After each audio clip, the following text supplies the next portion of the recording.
Hi everyone, welcome back to Minimalist Terrain. Now today marks video 17 in our quest to produce one video on average per week over the course of the year.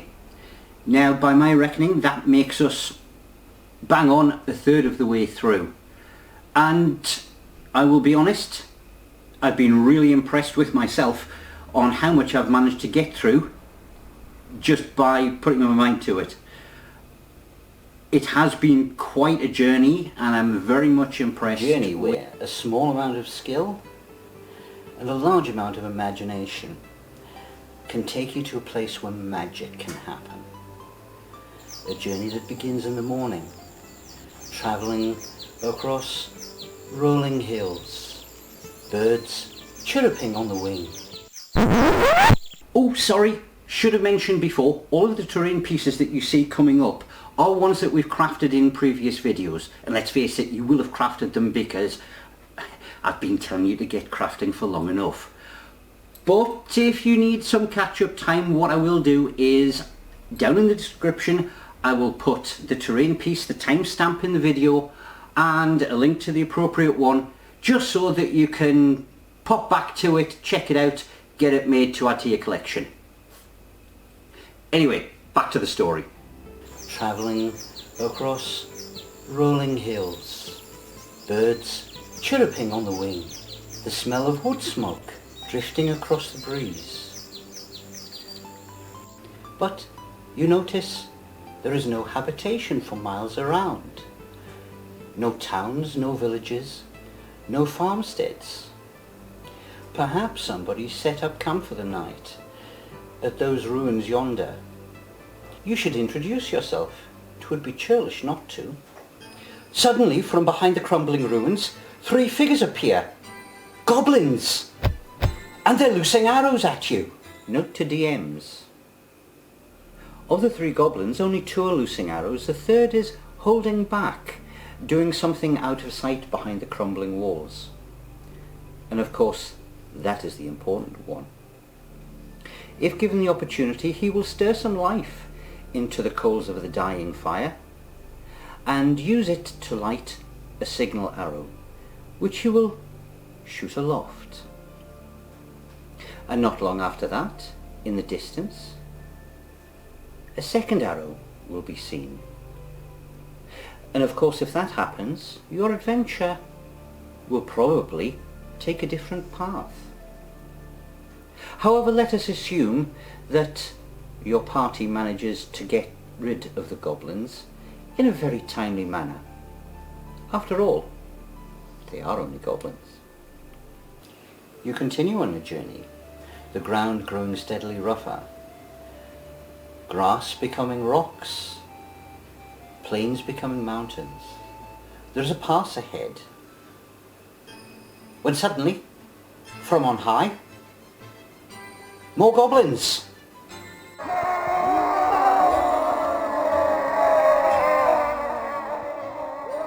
Note to DMs. Remember, goblins are a warlike race, and as befits them, they should have learned a trick or two regarding warfare, especially when it comes to ambushes with their natural low cunning. This will be a difficult encounter for your adventurers. Obviously, the goblins have the higher ground, and we all know how much that matters. Any party member attempting to scale the heights and get into combat with them will find themselves falling foul of pre-prepared rock falls. And of course, the goblins themselves, if your party is not doing well, have already tied off scaling ropes which they can throw over the side and scamper down to get into melee. It is not difficult for seasoned adventurers such as yourself to track back this warband from whence they came, heading through the mountain passes, through twist and turn, always checking above to ensure there are no more ambushes.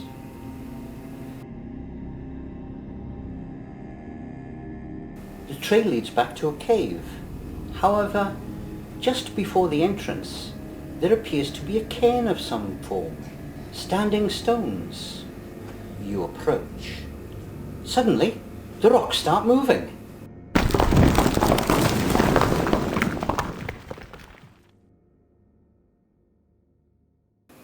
Note to DMs. While the rock golem is the obvious danger in this encounter, it is perhaps not the most important one. For up above, there is another smaller cave entrance, and a goblin lookout is sitting, waiting for something to happen.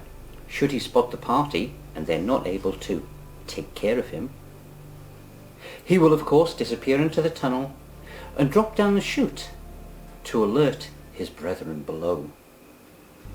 The path now clear, you enter the tunnel.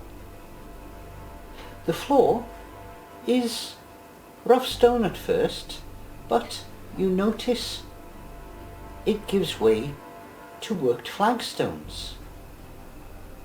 It is, however, extremely dark. Perhaps you should light your torch.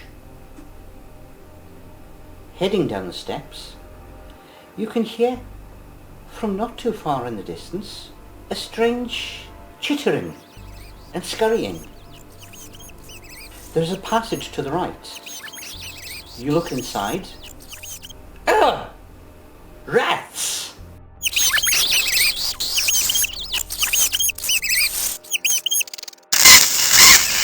But behind you, oh, there's Mummy.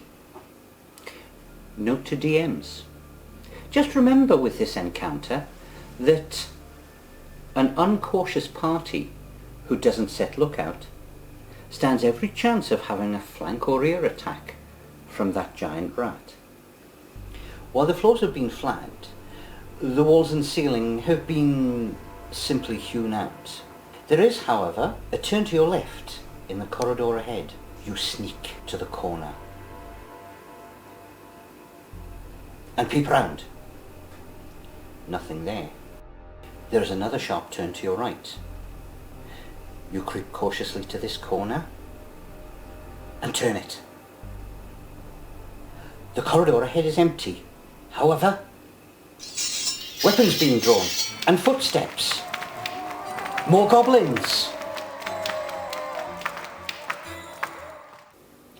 A note to DMs.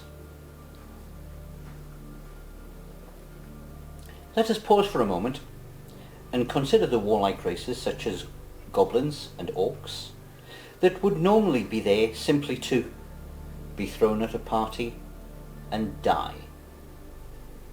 However, they are warlike, they do know how to fight, and they would certainly know what tactics to use in their home territory. Goblins are tunnel dwellers. There is no reason why you should not use a close fighting formation such as shield walls and secondary ranks of spears, and pack them tighter in an area than your party with their great weapons would require to fight in. Their comrades defeated, the archers flee into the narrow winding tunnels directly ahead. Perhaps you should follow them. However, there are openings to the left and the right. The left one of natural stone. However, the right is hewn blocks. That is different. A note to DMs. Well, your party does have a predicament. Does it chase those goblins? Or does it leave no area unchecked behind it? Probably in this instance, the correct thing to do would be to check those openings to the left and right, because goblins are coming.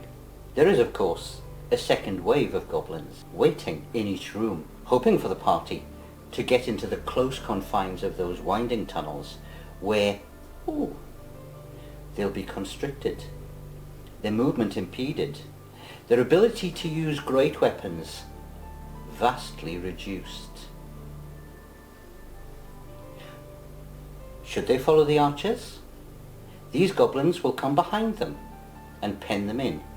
Oh, and of course, the archers in front will have been let through, and there are more goblins at the front waiting to block the tunnel and box your party in a very disadvantaged position.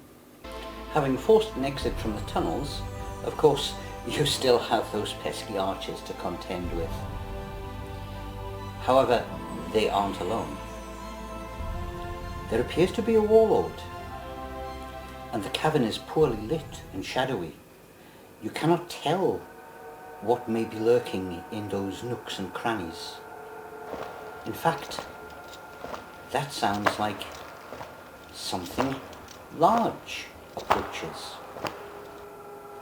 Oh dear. They have a cave troll.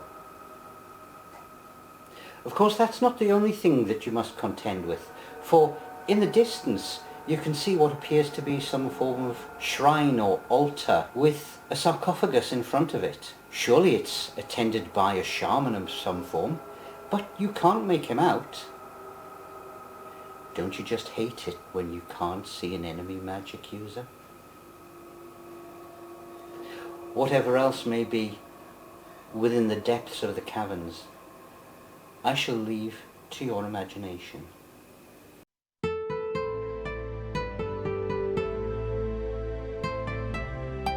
If you've enjoyed our journey, then I would beseech, nay,